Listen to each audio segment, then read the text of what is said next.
Hello and welcome to cinema unveiled.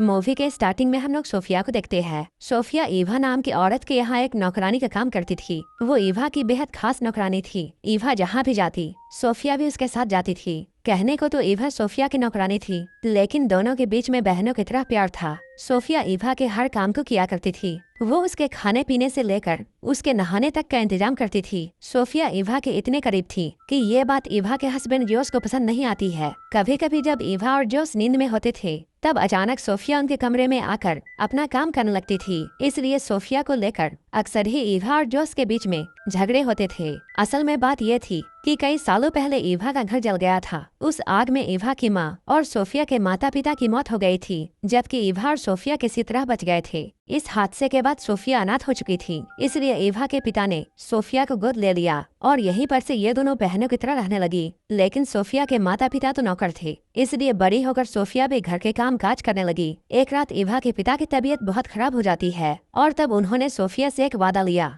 चाहे कुछ भी हो जाए वो ईवा का साथ नहीं छोड़ेगी। एक दिन जब ईवा नहाने की तैयारी कर रही थी तभी सोफिया खास तरह की जड़ी बूटियां लाती है और उसे पानी में डालकर ईवा को नहलाने लगती है। लेकिन जिस तरीके से वो ईवा को छू रही थी ये देखकर जॉस को काफी बुरा लगता है। जॉस सोफिया से चिढ़ने लगा था, इसलिए वो सोफिया को अब बात बात पर डांटता है। इधर सोफिया अपने आप को खुश रखने की कोशिश करती। वो अपना ध्यान भटकाने के लिए तस्वीरों से भी बातें किया करती थी। ऐसे ही एक रात जब सोफिया अपने कमरे में जा रही थी तभी उसे ईवा के कमरे से आवाजें सुनाई देती हैं। वो यहाँ पर रुक जाती है। इन आवाजों को सुनकर सोफिया ये समझ जाती है जोस ईवा के साथ में इंटीमेट हो रहा है। उन दोनों की आती हुई गर्म आवाजों को सुनकर सोफिया के अंदर भी तूफान मच जाता है। इसके बाद वो जल्दी से अपने कमरे में आती है और अपने सारे कपड़े उतारकर आईने में अपने आप को देखकर सेटिस्फाई करने में लग जाती है। अगली सुबह जब सोफिया बाजार में जाती है तब यहाँ उसे स्टीव नाम का एक आदमी मिलता है। स्टीव सोफिया को अच्छा लगता था और वो हमेशा स्टीव से ही सब्जियां लेती थी, लेकिन वो जैसे ही स्टीव को देखती थी वो काफी घबरा जाती थी।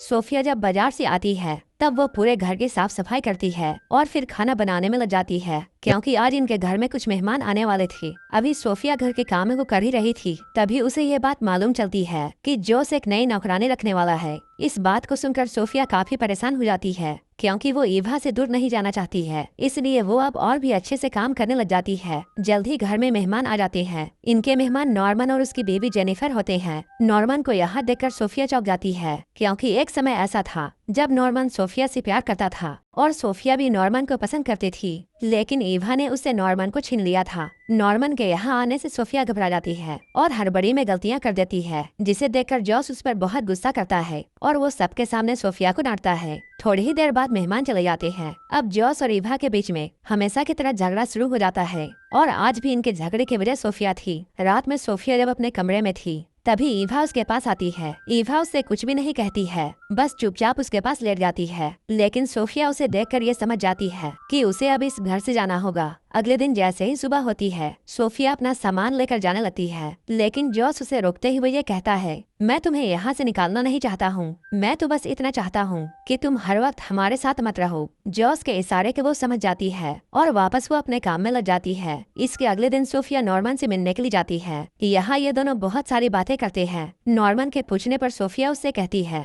ईवा के पिता ने मुझे बाप का प्यार दिया था, लेकिन वहीं ईवा ने कई बार मुझे नीचा दिखाने की कोशिश की, क्योंकि वो अपने पिता का प्यार किसी के साथ भी बांटना नहीं चाहती थी। नॉर्मन से बातें करते हुए उसे काफी अच्छा लग रहा था, लेकिन तभी ईवा उसके पास आकर उसे अपने साथ चलने के लिए कहती है। ईवा उसे जॉस के स्टूडियो में लेकर जाती है। यहाँ पर उन्हें एक छुपा हुआ बच्चा मिलता है जो कि जॉस की बनाई हुई मूर्तियों में छुपा हुआ था। असल में शादी के इतने सालों बाद भी ईवा अब तक मां नहीं बन पाई थी, इसलिए ईवा इस बच्चे को अपना बच्चा समझकर अपने साथ घर ले आती है। जब ईवा उस बच्चे को नहलाना चाहती थी तब वो बच्चा काफी उछल कूद करता है। ईवा के बाद जब सोफिया उसे नहलाने का ट्राई करती है तब वो आराम से उसके पास आता है। इसके बाद जॉस एक डॉक्टर को बुलाता है। बच्चे को अच्छी तरह चेक करने के बाद डॉक्टर इन लोगों को ये बताता है, ये बच्चा बिल्कुल ठीक है, लेकिन इसका शरीर कुछ ज्यादा ही फ्लेक्सिबल है। इधर ईवा उसके शैतानियों से परेशान हो चुकी थी, लेकिन जॉस और सोफिया उस बच्चे की काबिलियत पहचान गए थे। एक रात ये लोग उस बच्चे को लेकर एक मेले में जाते हैं। जब ये लोग मेला घूमकर घर में फिर से आते हैं तब इन्हें दरवाजे पर एक जादूगर मिलता है। उस जादूगर के देखने से पहले ही वो बच्चा कहीं छिप जाता है।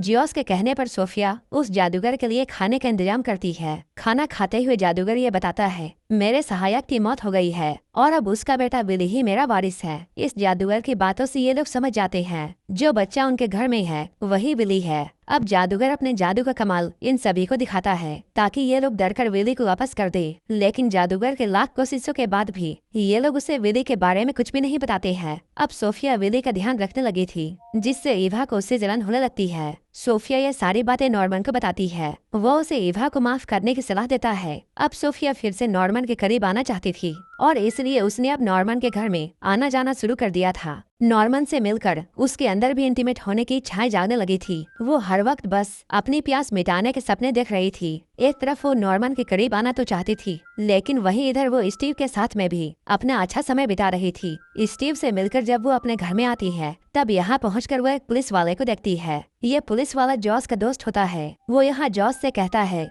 जादूगर पर बैंक लूटने का आरोप है और पुलिस को इस बात का शक है कि इस काम में एक दुबले पतले बच्चे ने बैंक लूटने वालों की मदद की है और पुलिस को ऐसा लगता है कि वो बच्चा तुम्हारे घर में है, इसलिए पुलिस तुम्हारे घर में जांच के लिए आ रही है। ये सुनकर जॉस और सोफिया सोच में पड़ जाते हैं। अब ये लोग उस बच्चे को खिला पिला कर मोटा करने की कोशिश में लग जाते हैं ताकि कोई भी उसे पहचान ना पाए। इसी बीच सोफिया को ये मालूम चलता है कि स्टीव उसके एक सहेली से शादी करने वाला है। ये जानकर उसका दिल टूट जाता है। अब पुलिस जॉस के घर पर आती है, लेकिन उनके कहने पर जब विली को बुलाया जाता है तब विली को देखकर पुलिस वापस जाने का फैसला करती है, क्योंकि जॉस और सोफिया ने उसे खिला पिलाकर कम्प्लीटली चेंज कर दिया था। अब सब कुछ ठीक हो गया था। विली के बचने पर सब लोग बहुत खुश थे। विली खुश होकर इधर उधर कूदने लगता है और सोफिया उसे पकड़ने के लिए उसके पीछे पीछे भागती है। इसी बीच उसकी नजर ईवा और नॉर्मन पर जाती है, जो एक दूसरे के गले लगे हुए थे। उन दोनों को एक साथ देखकर सोफिया का दिल फिर से टूट जाता है। वो उदास होकर बाजार की ओर जाने लगती है, लेकिन तभी स्टीव उसके पास में आकर ये कहता है, मैं सिर्फ तुमसे प्यार करता हूँ और अगर तुम हाँ कहो तब हम लोग शादी करके किसी दूसरे शहर में चले जाएंगे। वो स्टीव से शादी तो करना चाहती थी, लेकिन वो ईवा को भी छोड़ना नहीं चाहती है, इसलिए सोफिया उसे मना कर देती है। इसके काफी दिनों के बाद जॉस अपने घर में एक पार्टी देता है, जिसमें वो और ईवा सभी के सामने विली को गोद लेने वाले थे। ये देखकर पार्टी में आए सभी लोग ईवा की तारीफ करने लगते हैं, क्योंकि उसके पिता कायल ने भी सोफिया को गोद लेकर उसकी परवरिश की थी। लेकिन आज पहली बार सोफिया को ईवा के तारीफ से गुस्सा आ रहा था। वो यहाँ पर जॉस को ईवा और नॉर्मन के रिश्ते के बारे में बताना चाहती थी। जैसे ही उसे ये मौका मिलता है वो सभी के सामने ये बात बोल देती है। वो जॉस से कहती है, जिस नॉर्मन को तुम अपना दोस्त कहते हो वो तुम्हारी वाइफ का आशिक है और वो दोनों आज भी इंटीमेट हुए थे। सोफिया की इन बातों को सुनकर नॉर्मन की वाइफ को अचानक दौरा पड़ जाता है। तभी सोफिया भागकर घर में आ जाती है। घर के अंदर आकर वो अपना सामान बांधने लगती है ताकि वो यहाँ से कहीं दूर जा सके। सोफिया को अब ऐसा लगने लगा था कि वो जिससे भी प्यार करती है ईवा उसे उससे छीन लेती है। तभी ईवा भी यहाँ पर पहुँच जाती है। ईवा काफी गुस्से में होती है। वो सोफिया से कहती है, मैं माँ बनने वाली हूँ। ये सब नॉर्मन के प्रार्थना की वजह से हुआ है और इसलिए मैंने खुश होकर उसे आज गले से लगाया था। ईवा के इन बातों को सुनकर सोफिया को ये एहसास होता है कि उससे बहुत बड़ी गलती हो गई है और ईवा ने कभी भी उसे नफरत नहीं की थी, बल्कि ये सब तो सिर्फ उसका वहम था। जल्द ही इन दोनों के बीच की गलतफहमियां दूर हो जाती हैं, लेकिन तभी उन्हें यह पता चलता है कि घर में आग लग गई है। सोफिया इसके लिए खुद को जिम्मेदार मानती है, लेकिन जल्द ही वो खुद को संभालते हुए अपनी और ईवा की जान बचाती है। आखिर में ईवा के कहने पर सोफिया स्टीव से शादी कर लेती है और अब दोनों अपने परिवार के साथ में खुशी खुशी रह लेते हैं और यहीं पर ये मूवी खत्म हो जाती है। Thanks for watching. Don't forget to like and subscribe.